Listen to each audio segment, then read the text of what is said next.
بناؤ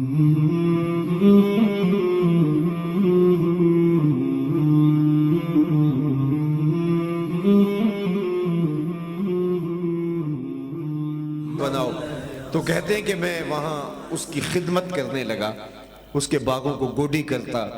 شہزادے تھے، عالی نسب باپ کے بیٹے تھے، لیکن مقصد کی خاطر غلامی قبول کر لی۔ کہتے ہیں ایک دن میں اپنے باغ میں کھجوریں توڑ رہا تھا کہ ہواؤں میں عطر پھیل گیا اور کانوں میں آوازیں رس گھولنے لگی۔ طلع البدر علینا من ثنیات الوداع۔ میں سمجھ گیا کہ یہ وہ لمحے ہیں۔ ہواؤں کا کیف بتا رہا تھا، ہواؤں کی مستیاں بتا رہی تھی کہ وہ آنے والا آ گیا ہے۔ میں نے چھلانگ لگائی اور چند کھجوریں اٹھائی اور دوڑ پڑا۔ میرا مالک سمجھا کہ شاید غلام بھاگ گیا، اس نے دوڑ کے مجھے پکڑ لیا۔ میں نے اس کو کہا کہ میں غلام تیرا ہی ہوں، لیکن دل نوکر کسی اور کا ہے۔ میں بھاگ نہیں رہا، میں ادھر ہی ہوں۔ خیر، میں حضور کی خدمت میں حاضر ہوا۔ یہ کھجوریں میں نے لی تھیں تو میں صدقے کی نیت سے لی تھی۔ میں نے جا کے حضور کو وہ کھجوریں پیش کی اور میں نے کہا کہ حضور یہ میری طرف سے قبول فرمائیے۔ تو فرمایا ہم نبی صدقہ کو قبول نہیں کرتے۔ کہتے ایک نشانی پوری ہو گئی۔ پھر کچھ دنوں کے بعد میں نے پھر کھجوریں لی اور ہدیے کی نیت کی اور حضور کی خدمت میں پہنچا۔ تو میں نے پیش کی تو حضور نے فرمایا ہاں ہم ہدیہ قبول کر لیتے ہیں۔ کہتے ہیں کہ نشانیاں دو پوری ہو گئیں اور تیسری نشانی پوری نہیں ہو رہی تھی۔ ویسے میرا دل کہتا تھا کہ یہ وہی ہیں، لیکن میں بضد تھا کہ اتنی مصیبتیں اور مشقتیں مقاومتیں کاٹی ہیں تو تیسری نشانی دیکھ ہی لینی چاہیے۔ کہتے ہیں ایک دن حضور میرے باغ میں آئے اور حضور نے اپنی مبارک چادر اپنے مبارک کندھے پہ ڈالی ہوئی تھی اور وہ جگہ جہاں مہر نبوت ہوتی ہے وہ چادر کی اوٹ میں تھی اور میں حضور کے پیچھے پیچھے ہوتا تھا۔ میری آرزو یہ تھی کہ تیز ہوا کا کوئی جھونکا آئے اور یہ چادر ہٹ جائے اور میں مہر نبوت کی زیارت کر لوں۔ حضور میرے ارادہ قلب سے آگاہ ہوئے۔ فَأَلْقَى إِلَيَّ رِدَاءَهُ۔ حضور نے چادر اتار کے میری جانب پھینکی اور کمر کو موڑ کے میری جانب کرتے ہوئے کہا انظر الی ما امرت بہ۔ اس پادری نے جو بتایا تھا دیکھ لیا؟ اللہ اکبر۔ تو کہا میں نے دیکھا تو حضور کے دو کندھوں کے درمیان مہر نبوت تھی۔ تو لوگوں نے کیسے کیسے سفر کاٹے۔ آپ نے نستورہ راہب کی کہانی بھی سنی ہوگی، آپ نے بحیرہ راہب کی کہانی بھی سنی ہوگی، جو روزانہ اپنے مکان کی چھت پہ چڑھتا ہے اور حضور کی راہوں کو تکتا رہتا ہے اور یہی اس کا وظیفہ ہے۔ لیکن صاحب ہم نے نہ کوئی راہ تکا، نہ انتظار کی گھاٹ میں بیٹھے، نہ ایڑیاں اٹھا اٹھا کے رستے دیکھے۔ ہم سوئے ہوئے تھے، مقدر جاگ اٹھے۔ ہمارے والد صاحب مسجد سے مولوی صاحب کو بلا لائے۔ جب ہماری ولادت ہوئی تو انہوں نے آ کے کان میں اذان دے کے یہ پیغام دیا مبارک ہو تو حضور کا غلام بن کے آ رہا ہے، تو حضور کا نوکر بن کے آ رہا ہے۔ اقبال جھوم کے کہا کرتے تھے نام تو از پدر آموختم۔ حضور آپ کا نام میں نے اپنے باپ سے سنا تھا، ہمیں ماں کی گود سے حضور کا پیار ملا۔ ہم نے آنکھ کھولی تو حضور کے ترانے گائے جا رہے تھے۔ ہم نے کوئی انتظار نہیں کیا، ہم نے کوئی دکھ نہیں جھیلا، ہم نے کوئی انتظار کی شدت گوارا نہیں کی۔ ہم خوش بخت وہ لوگ ہیں کہ جب ہم آغوش مادر میں آنکھ کھولتے ہیں تو حضور کے امتی ٹھہرتے ہیں۔ میری خوش قسمتی میں تیرا امتی۔ لوگ منتظر رہے، انتظار کرتے کرتے چلے گئے۔ طبہ ہمری خط لکھ کے کہتا ہے کہ میں تو زندگی کی بازی ہار گیا ہوں، لیکن آپ کا جو ہے وہ دور نہیں پایا، اور جب بھی آپ آئیں تو میرا ایمان قبول کر لیجئے۔ لوگ انتظار کرتے رہے، ہم نے کوئی انتظار نہیں کیا۔ ہم خوش نصیب ہیں کہ آنکھ کھلی تو حضور تشریف فرما تھے۔ حضور کے جلووں سے کائنات مہک رہی تھی، ہمارے سینے ایمان کے نور سے منور تھے، ہمارے گھروں میں درودوں کا چراغاں تھا، ہمارے گھروں میں سلام کا ماحول تھا، حضور کے ذکر کی مہکی مہکی خوشبو تھی، اور ہم تصور کی دنیا میں ایک عجیب سرشاریوں کی زندگی گزارنے لگے۔ تو آج میں اور آپ اس نعمت کا شکرانہ ادا کرنے بیٹھے ہیں۔ آئیے میں تمہیں پہلے ایک مجلس میں لے چلوں جو مسجد نبوی کے صحن میں منعقد ہوتی ہے۔ حضور نبی رحمت صلی اللہ علیہ وآلہ وسلم حجرہ انور سے باہر تشریف لائے تو صحابہ کی مجلس بپا تھی۔ تو آقا کریم نے صحابہ سے پوچھا ما اجلسکم، صحابہ کیوں بیٹھے ہو، تمہیں کس چیز نے بٹھایا ہے؟ تو صحابہ نے جو جواب دیا وہ سنیے. انہوں نے کہا جلسنا نذکر اللہ ونحمدہ علی ما ہدانا لدینہ ومن علینا بک.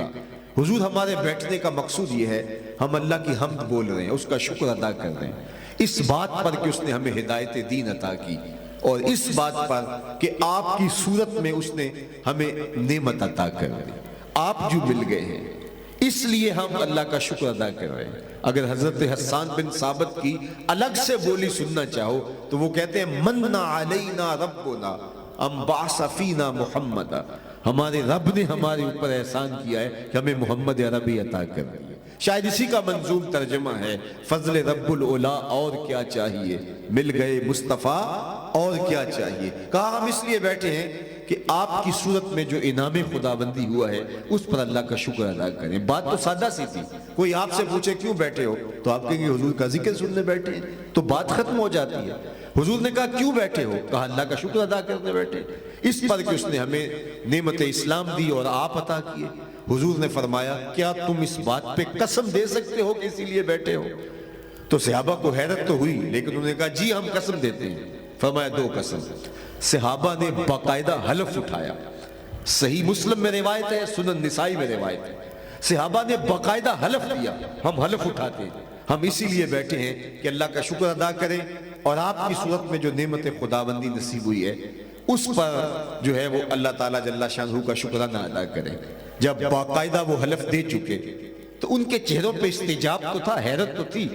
میرے اور آپ کے آقا و مولا نے فرمایا ان کے استجاب کو دور کرنے کے لیے, حیرت کو دور کرنے کے لیے, صحابہ میں نے تم سے ابھی جو حلف لیا, جو قسم لی, یہ کسی تہمت کی بنیاد پر نہیں لی, تمہارے قول کی صداقت پر مجھے کوئی شک نہیں تھا کہ میں نے قسم سے تصدیق چاہی ہو, بلکہ ماجرا کچھ اور تھا. اور وہ کیا کہ تم یہاں بیٹھ کے اس عنوان سے اللہ کے شکرانے کی محفل بپا کیے ہوئے تھے اور میں حجرے میں تھا. فَأَتَانِ جِبْرِيلَ علیہ السلام فَأَخْبَرَنِي أَنَّ اللَّهَ يُبَاهِي بِكُمُ الْمَلَائِكَةَ, میرے پاس جبریل امین حاضر خدمت ہوئے اور انہوں نے مجھے کہا محبوب ذرا باہر تو نکل کے دیکھو, آپ کے غلاموں کے اس عمل پر اللہ فرشتوں میں فخر کر رہا ہے. وہ کون سا عمل ہے جس پہ اللہ فرشتوں میں ناز کر رہا ہے؟ فرشتوں دیکھو میں نے نعمت دی, کتنے قدردان نکلے, اس نعمت کا شکرانہ ادا کر رہے ہیں. یار اللہ کی رحمت سے بعید نہیں کہ آج کی مجلس بھی قبول کر لی جائے, مرکزی سیرت کمیٹی کی منعقدہ اس تقریب کو قبول اور مستجاب فرمایا جائے اور اللہ فرشتوں سے کہے دیکھو صدیاں بیت گئیں, یہ آج بھی بیٹھ کے اس نعمت کا شکرانہ ادا کر رہے ہیں, اور یہ میری اور آپ کی بخشش کی ضمانت بن جائے. باقی جہاں تک حضور کی صورت میں انعام خداوندی اور نعمت الہی کے شکرانے کی کہانی ہے تو ہم ساری زندگی سجدے میں سر جھکا کے رکھیں, اس نعمت کا شکر پھر بھی ادا نہیں ہو سکتا. میں تو کہا کرتا ہوں ہمارے بدن پہ اتنے بال نہیں ہیں جتنے رسول اللہ کے احسانات ہیں. ہمارا بال بال قرض رسالت میں جکڑا ہوا ہے, ساری زندگی ان کے قصیدے پڑھتے رہیں اور اللہ کا شکر ادا کرتے رہیں. حق کے شکر ادا نہ ہو, خدا شناسی تو بڑی دور کی بات ہے, ہم خود شناس بھی نہ ہوتے اگر حضور نہ آتے. مجھے بتاؤ یہ انسان ہونے کے باوجود پتھر کی مورتیوں کو اپنا خدا نہیں مانتا تھا, مٹی کے معدوم کے آگے ماتھا نہیں ٹیکتا تھا, لکڑی کے اوثان کو پوجتا نہیں تھا, یہ اجرام فلکیہ کو, بہتے پانیوں کو, چلتی ہوا کو اور جلتی ہوئی آگ کو اپنا معبود نہیں سمجھتا تھا, نباتات کو, حشرات الارض, چوپایوں اور بہائم کو اپنا معبود سمجھتا رہا. انسان کی تاریخ تو اتنی شرمناک ہے, یہ مچھلی پکڑنے کے لیے کانٹے کے ساتھ جو کیچوا لگایا جاتا ہے کسی زمانے میں یہ بھی انسان کا معبود رہا ہے. سانپوں اور بچھیوں کو, تنکوں اور حشرات الارض کو اس نے اپنا معبود سمجھا جو اس کی خدمت, ضرورت اور نوکری کے لیے پیدا کیے گئے. وَالَّذِي خَلَقَ لَكُم مَّا فِي الْأَرْضِ جَمِيعًا, یہ انسان کی نوکری کے لیے پیدا کیے گئے. یہ چاند, سورج, ستارے, یہ اس کی راہوں میں روشنی اجالنے کے لیے, یہ اس کی راہوں کو اجالنے کے لیے, روشنی ڈالنے کے لیے پیدا کیے گئے. یہ اس کے ذوق نظارہ کی تسکین کے لیے پیدا کیے گئے. یہ درخت اس کو آکسیجن فراہم کرنے کے لیے, اس کو پھل دینے کے لیے, اس کو چھاؤں دینے کے لیے, اس کے ایندھن کے کام آنے کے لیے پیدا کیے گئے. یہ ان کو معبود سمجھ رہا ہے. یہ جانور اس کی سواری کے لیے، بار برداری کے لیے، دودھ اور گوشت کی ضروریات کو پورا کرنے کے لیے پیدا کیے گئے، یہ ان کو معبود سمجھ رہے ہیں۔ یہ تو میرے حضور نے آ کے بتایا کہ صاحب یہ تیرے معبود نہیں ہیں، یہ تیری دہلیز کے نوکر ہیں۔ نہیں تو دیکھ، چاند کو پوچھتا ہے، یہ دیکھ انگلی اٹھتی ہے اور وہ ٹکڑے ہو کے قدموں میں آتا ہے۔ سورج کو پوچھتا ہے، یہ دیکھ اشارہ ہوتا ہے اور وہ بھاگتا ہوا عصر کے وقت پہ آتا ہے۔ درختوں کو پوچھتا ہے، جا میں نہیں تو ہی کہہ دے تمہیں اللہ کا رسول بلا رہا ہے۔ درخت بھاگتا ہوا قدموں میں آ کے سلامی پیش کرتا ہے۔ پتھروں کو پوچھتا ہے، دیکھ پتھر ابو جہل کی مٹھی میں ہے، کلمے محمد عربی کے پڑھ رہے ہیں۔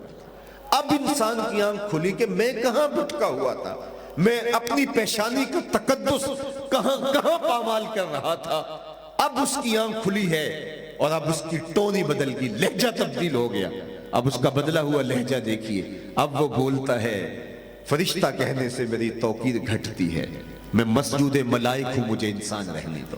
اسے اب پتا چلا کہ میں کون ہوں، اب اسے سمجھ آئی ستاروں سے آگے جہاں اور بھی ہیں، ابھی عشق کے امتحان اور بھی ہیں، پرے ہے چرخ نیلی فام سے منزل مسلمان کی، ستارے جس کی گرد راہوں وہ کارواں تو، کانپتا ہے دل تیرا اندیشہ طوفان سے کیا، ناخدا تو، بحر تو، کشتی بھی تو، ساحل بھی تو، دیکھ آ کر کوچائے جا کے گرے بامے کبھی، کیس تو، لیلا بھی تو، صحرا بھی تو، محمل بھی تو، وائے ناکامی کہ تو محتاج ساقی ہو گیا، میں بھی تو، مینا بھی تو، مستی بھی تو، حاصل بھی تو، آہ کس کی جستجو آوارہ رکھتی ہے تجھے، راہ تو، راہ رو بھی تو، راہبر بھی تو، منزل بھی تو، بے خبر تو جوہر آئینہ ایام ہے، تو زمانے میں خدا کا آخری پیغام۔